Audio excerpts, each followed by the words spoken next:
Welcome back to the 0 to 3500 Mythic Plus rating challenge. My name is Zyphine and I am playing a new class warrior, and this is the level 90 supercut as we make our way to level 90 to begin this challenge for real. And while we were farming our way through Ashenvale, we did it. We got our first ever dungeon, and it was the Scarlet Halls. And within the Scarlet Halls, it was I realised I was probably a little bit underdressed for the dungeon, especially compared to Tuxedo over here. Wow, what a dapper gent. But as you know, dungeons in retail are not exactly the hard-hitting strategy things that they are back in Classic. We were able to wander our way straight through. I even picked up some aggro on these ghosts over here, but it was no problem. We continued to move. The bosses fell down easy enough, and I even remembered to pick up the quest item with some guidance from the other players in the party.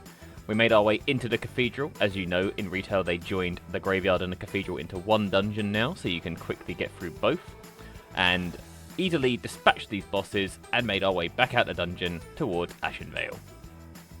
Ashenvale involved a lot of killing quests. We were flying around, quickly killing enemies, handing in the quests, and then coming back and killing more enemies.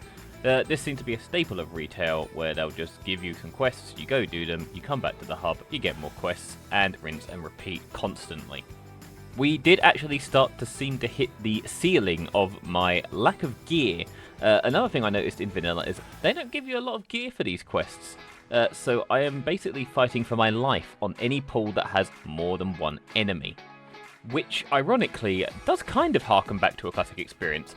You can watch here as I manage to get stuck on a tree on my way back to my body for a little bit longer than I like to admit. And you can see clearly I've learnt my lesson as I charge into a large pile of horde and eat dirt once more. Oh shit, here we go again. But I am nothing if not persistent, and I went straight back, challenged those hordes again, made it through this quest, and promptly handed it in and got going over to the next area. Here I am fighting some of the server fires that happened during the Great Housing launch. And the Night Elf saw fit to put me in charge of this giant ballistae. Clearly they haven't heard that I couldn't even read a quest, let alone read a manual of how to run this thing. Fortunately, all we had to do was shoot down some horde wyverns to save the town and get back into the rest of the story. And it wouldn't be a leveling video if I didn't try and pull two enemies with less than half HP, eat dirt, and then immediately try and cope and give excuses to how I managed to die. It just must be gear diff at this point. Like, I am missing a lot of slots. Yeah, but you're also keep going in with half HP, so you can't really blame your gear when you're not even reading your own unit frames. Though, to sympathise, I did notice it was taking me a very long time to even kill one enemy at this point, so I conceded, opened up the UI, and put on all my heirlooms. Boo! You stink! And suddenly, I jumped up in power levels and was able to do some really crazy pulls.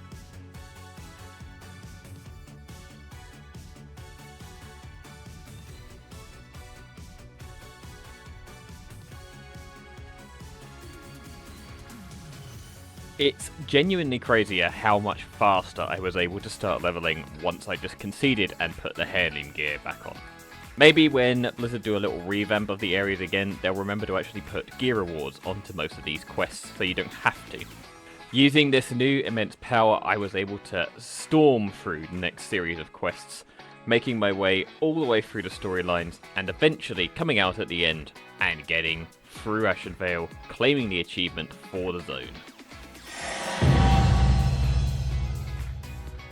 And to reward myself, I decided maybe it was time for another little dungeon, this time of the TBC variety. Mana Tombs, an old favourite of mine, and this time I was able to pull my weight as I actually had gear, though we did pull the first boss and the entire room together because the tank was feeling like an absolute psychopath. But it all ended up pretty well. We just cleaved our way through and made our way all the way through the rest of the dungeon, killing the second boss and claiming those sweet, sweet experience points to get our way to level 90 as fast as possible. I seem to remember this last boss being actually really annoying, especially on Heroic. Let me know your guys' favourite and least favourite TBC dungeons down in the comments. Meanwhile, Stone Talon doesn't have a lot of interesting quests, but we were able to kill some horde, go and fight some spiders, and eventually we did make it to level 60. And with this newfound power, I decided to pull an entire section of the map. I was promptly put in my place when I realised I was no longer doing any damage to these enemies as soon as I'd hit level 60. As it turns out, a lot of my heirlooms stopped leveling as soon as I ever got to 49 or 59, and I was just no longer able to do anything to these creatures. Like, here I am pulling only 3, and I was still absolutely struggling. This lumbering oaf decided to come and put me in my place one more time. So at that point, I decided it was probably time to do some more dungeons and maybe move on and go somewhere else to get some gear. This time we got assigned Razorfen Downs, another absolute classic dungeon that has been split into 2 so that it could be done a bit easier and faster. And while in this dungeon, I was doing some thinking and trying to decide whether I was going to go back to more Cataclysm zones or if I was going to move somewhere else. It was at this point I remembered that Dragonflight was the new beginner leveling experience, so I decided that it would probably make most sense to take myself and go to the Dragonflight zones and see if they would be any easier for me. So we spoke to Chromie, got our timeline changed back to Dragonflight, went over to Raffian and started the experience. Sure enough, upon our arrival at Dragonflight, I was finally able to actually take down enemies again. An amazing change of pace from those Cataclysm areas where I was just starting to struggle at killing even one enemy on its own.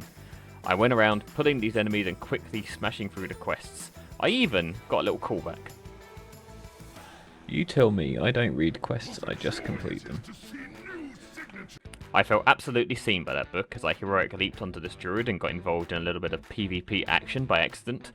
I was promptly put down by the Horde guards though.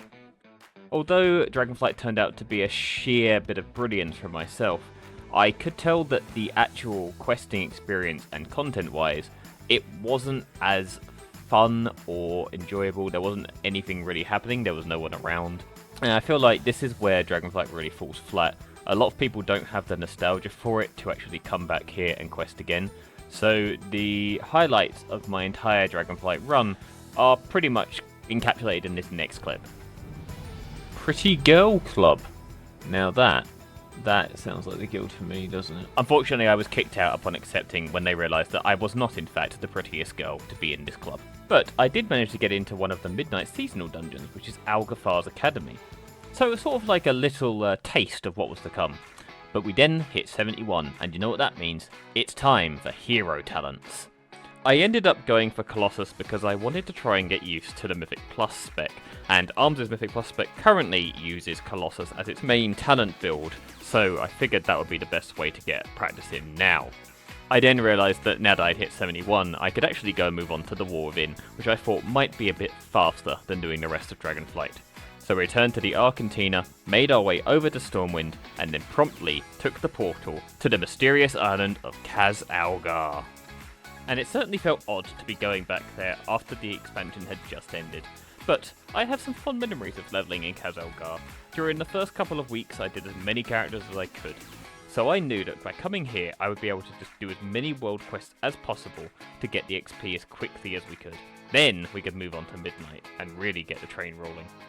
So we did just that. We started doing the world quests, and any time that I would see a rare, I would make sure to fly down and kill it, because that might give us a chance of getting some loot that would improve our damage and make this a little bit less painful. It was still taking me a long time to kill those rares after all. The good thing about Kaz-Algar is that the world quests aren't usually that long, so breezing through them is really just a breeze. You only have to either kill a couple of enemies or a certain named mob, or pick up an item and use it on certain things. They usually reward a fair amount of experience, so the leveling does feel really fast. And speaking of fast world quests, another one that can be quite fast, if you've got the battle pets for it, are the battle pet world quests. If you have the add-on set up and the pets at level 25, these could be an absolute breeze and definitely worth the XP that they take to do. I used to be a massive battle pet enthusiast, but unfortunately, with the coming of Midnight, it seems that it won't no longer be supported properly by Blizzard. So the amount of pets that can battle, and there probably won't be any more world quests or quests in general to do with battle petting. It's kind of sad to see it go, but I understand if it's not played by everybody, it's probably not worth the time effort. The same can be said for these dragon riding world quests, which are also strangely absent in Midnight. But as we blitz through this one, we have managed to hit level 18. The time had come. It was finally time to go to Midnight. Lady Leodrin had called us to protect the Sun World. Unfortunately, I've already done this 6 times, so I told her to do one. Swooped around Silvermoon City and promptly picked up mining and herbalism to get any little bit of experience we could while we were questing. Started doing some of the world quests and, unfortunately, got involved in a little bit of PvP. Fortunately, I am a master escape artist, and there is no way I was going to let some punk Death Knight defeat this strong warrior.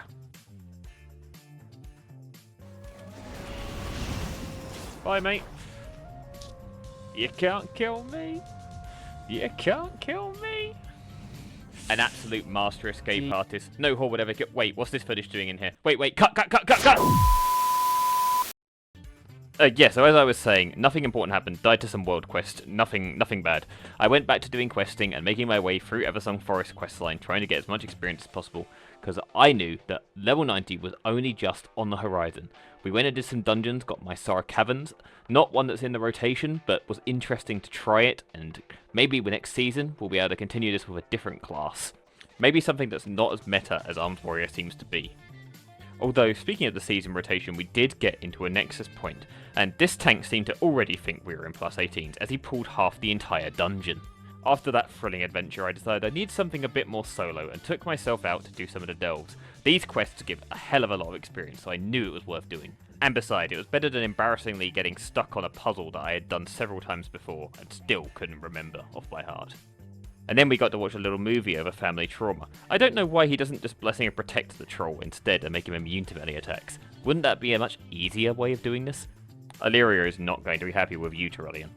I then took a not-so-short break to play a little bit of dress up and make sure that I was looking as primed as I could before we started getting up to level 90. Part of an important gear set is to also have a really good transmog, and the better the transmog, the higher the damage. That's a tip you can take to the bank. You can rate my final transmog here, and if you don't like it, well, maybe give me some tips and some ideas of where I could get some interesting looking gear for a plate warrior. We're looking for something a little bit like metallic or like corrupted. I quite like looking for the expansion, so anything that's a little bit like void bound would be a really interesting look. I'm not too used to plate as I don't play these classes quite a lot, so let me know what you find. We continued our questing spree into Zul'Aman and doing some more delves before eventually we decided to go back into the world and go to the biggest quest hub. The area of the troll village in Zul'Aman has a lot of quests. It almost feels like a classic quest hub, the amount of quests it has. And one of those quests had us doing a bit of peer pressure. Yes, I will cheer for you to jump off the waterfall, because that's child endangerment is clearly something that I care about. Oh, Annie, you pussied out. Come on. You just gotta jump off the waterfall. It's gonna be fine. I'm almost 100% certain you'll be okay. Look, we'll cheer for you again. Come on, Annie. Jump off the waterfall. Ah, shit. I like how I'm just like, well, I'm not gonna jump off it. Clearly, I'll fly down there. After threatening children to jump off waterfalls, we went back to delves to get the last bits of experience. Those delve quests, as I said before, were a lot of experience, so blasting through those, including the new ones, would be the best way to get to level 90 as fast as possible. This is definitely something I recommend for people who are leveling in Midnight. Hold the delve quests until you get to about 88, 89, and then just throw them all through. Getting left a little bit away from 90, we decided to do some crafting. Anytime you do a first craft, you get experience. And then we hit the first milestone of this long quest. Boom! 90. And that about rounds it up for the level 90 supercut. Thank you so much for joining me. This is only the first hurdle of a long and arduous adventure. From now, we will be running into Mythic Pluses, gearing up, and making sure that we can get to 3500. It's going to be a long and arduous quest, with no help from any friends, pugs only. This might be a long one, but I hope you're in for the long haul. Remember to catch me live on Twitch, Zyph_Mike, and I'll see you guys in the next episode.